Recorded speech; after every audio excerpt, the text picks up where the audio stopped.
As teachers, we're given so much advice by people outside the profession on what we're supposed to do in our classroom.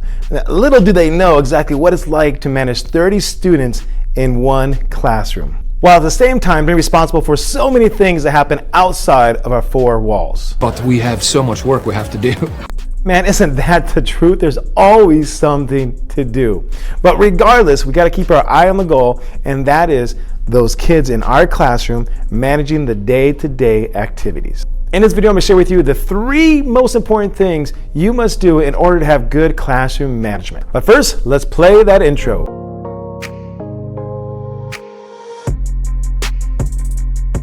Here's the reality. There are so many different classroom management strategies, and each has their place in the classroom. But there's no one single strategy that works all the time with all the students. So what you got to figure out is, out of all the strategies, which ones give you the biggest bang for your buck? If you only have so much time and energy, where should you focus that time and energy on in order to get the greatest returns? So if I could only implement 3 strategies in my classroom, what would they be?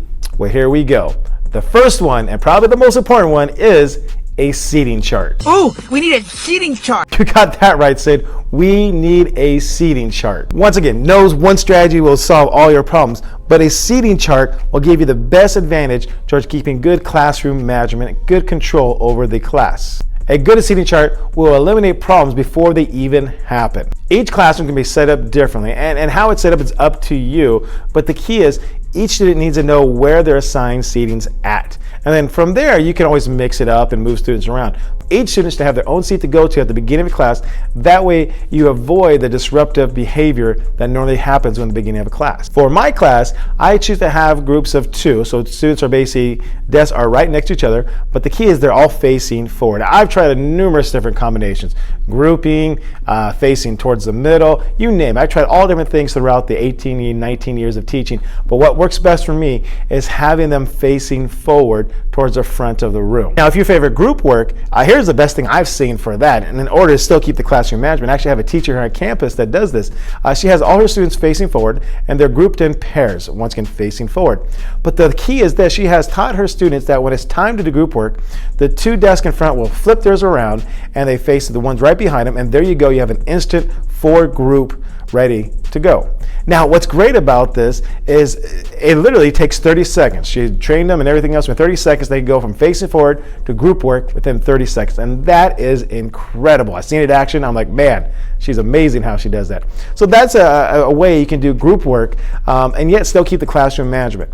But regardless of how you choose your classrooms, or regardless of how you set them up, the key is you need to have a seating chart. In fact, if you're interested, actually that's kind of the key of my class is the seating chart. And I'll put a link down below if you want to see how I use a seating chart in my class. So please click on that, and you can definitely see how I use that for what I teach. After a seating chart, the next thing I would focus on are my routines and procedures. Our routines need to be perfect. That's right, you got to nail those routines. You got to get your routines down before you actually teach anything of substance. I will usually spend about a week and a half going over my routines in my class, but I can tell you it pays off tremendously down the road. It helps avoid any kind of disruptive behavior, which takes away so much time from learning. But if I can get the routines down, the students know the routines, it is easy to manage the classroom. Some of my most important routines are my opening routines, or my routines where the students first come into class, the first 5 minutes, and then my closing routines, the last 5 minutes of my class. And once again, I created videos on that. You just go ahead and click on one of the links below to see those. It's opening routine and the closing routine, but those are key because it sets the stage. The opening sets the stage for the rest of the class period, and the closing routine is so important because you're able to tie up any loose ends in that closing routine. I think there's a misconception, and this is just my opinion, that students like variety and that students like surprises. I feel 100% opposite of that. I mean, a lot of our kids, and I'm not sure where you teach at, but where I teach at, a lot of students have a lot of instability in their life. I mean, you name it, from where they live, to parents not being there, to just all sorts of horrible things that could happen. They experience it. And I think what they crave more than anything else is stability. I think they crave that to their core, is stability. And that's what they find in my classroom. It's a very stable, predictable classroom. Now, don't get me wrong. It's not like you do the same exact thing every single day. You add things to it and do get a little spice in there, variety, but you need to have a core routines in place.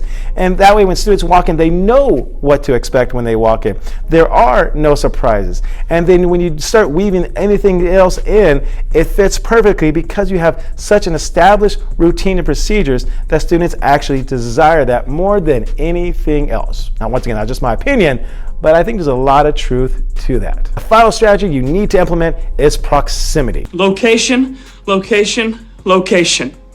That's one way of saying it, location, location, location. But the bottom line is students always need to know, or at least they always need to think they know that you're watching them, because you can't watch everything 100% of the time. There are things that are going to slip by.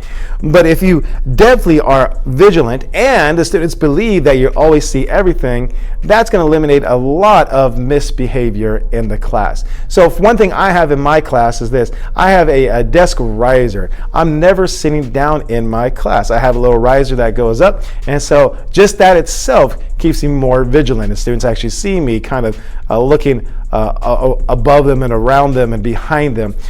So that's one thing I do to kind of keep things where they should be. And then the other thing is I'm always walking the room. When we're doing notes, I'm kind of walking the room. If students are working independently, I'm kind of walking the room.